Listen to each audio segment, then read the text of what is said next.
မြမယူရလက်ဝိလောကမှာထင်ရှားကြော်ကြားသောဖိုက်တာကြီးသွေးတစ်ဝင်းလိုင်ရုတ်တရက်အနားယူသွားသည့်သတင်းကြောင့်ပရိသတ်များကြားဝမ်းနည်းပူဆွေးမှုများနှင့်အတူစိုးရိမ်ပူပန်မှုများလည်းတိုးပွားလာခဲ့သည်လူမှုကွန်ရက်စာမျက်နှာများတွင်လည်းသွေးတစ်ဝင်းလိုင်၏ကျန်းမာရေးအခြေအနေနှင့်ပတ်သက်၍စုံစမ်းမေးမြန်းမှုများဆူတောင်းမှုများဖြင့်ပြည့်နှက်နေခဲ့သည်သွေးတစ်ဝင်းလိုင်သည်မြင်း၏လက်ဝိသမားဘဝမှအနားယူကြောင်းရုတ်တရက်ကြေညာခဲ့ခြင်းဖြစ်သည်အနားယူပြီးနောက်ရွာပြန်ကနေအိမ်လေးဆောက်၍ဘဝကိုအေးအေးချမ်းချမ်း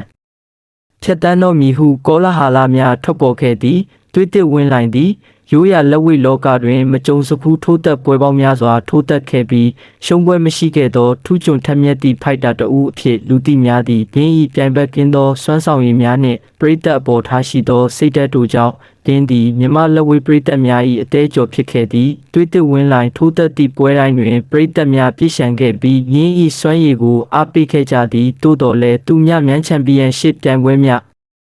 ဟာရင်နှစ်ပွဲဆက်တိုက်ရှုံးနိမ့်ခဲ့ပြီးနောက်သူညလန်းချန်ပီယံရှစ်ဖက်မှလည်းရင်းအားပွဲများပြင်ဆင်မပြီးတော့သည့်အပြင်ရင်းကိုယ်တိုင်ကလည်းဂုံတိတ်ခါရသူညမြန်ချန်ပီယံရှစ်တွင်ထိုးသက်ရန်မဖြစ်နိုင်တော့ကြောင်းသိရသည့်ဤအခြေအနေများကြောင့်သွေးတစ်ဝင်းလိုင်သည်လက်ဝိလောကမှရုတ်တရက်အနားယူရန်ဆုံးဖြတ်ခဲ့သည်ဟုပရိသတ်များကယူဆခဲ့ကြသည်ဤဆုံးဖြတ်ချက်သည်ပရိသတ်များအတွက်ရုတ်တရက်ဆုံးရှုံးမှုတစ်ခုဖြစ်ခဲ့ပြီးရင်းတို့၏စိတ်ထဲတွင်သွေးတစ်ဝင်းလိုင်၏လက်ဝိသမားဘဝသည်ပြီးဆုံးသွားပြီလားဟုမေးခွန်းထုတ်เสียဖြစ်လာခဲ့သည်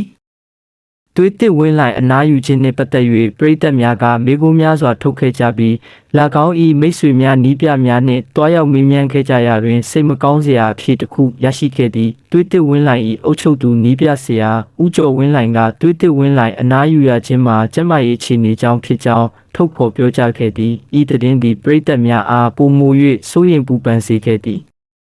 သွေးတစ်ဝင်းလိုင်သည့်ပရိသတ်များအားအတိမပေးထားသည့်ယောဂတစ်ခုခံစားနေရပြီးထိုယောဂကြောင့်လက်ဝိဆက်ထိုးရန်မဖြစ်နိုင်တော့ကြောင်း၎င်း၏နီးပြဆရာကဆိုသည်လက်ရှိတွင်ကျန်းမာရေးကုသမှုခံယူနေရပြီးပြန်လည်ထိုးသက်နိုင်ဦးမလားဆိုသည်မှာ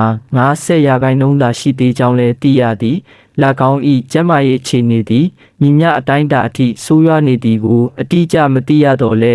ဤသတင်းစကားသည်ပရိသတ်များအတွက်ကြီးမားသောစိုးရိမ်ပူပန်မှုဖြစ်စေခဲ့သည်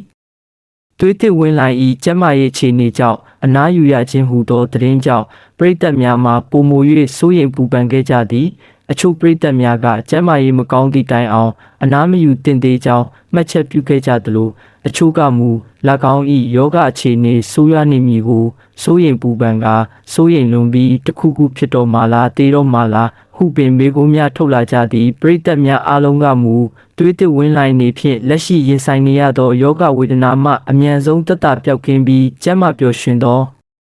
ဘဝကိုပိုင်ဆိုင်နိုင်ပါစေရန်ဆုတောင်းမေတ္တာပို့တလျက်ရှိနေကြသည်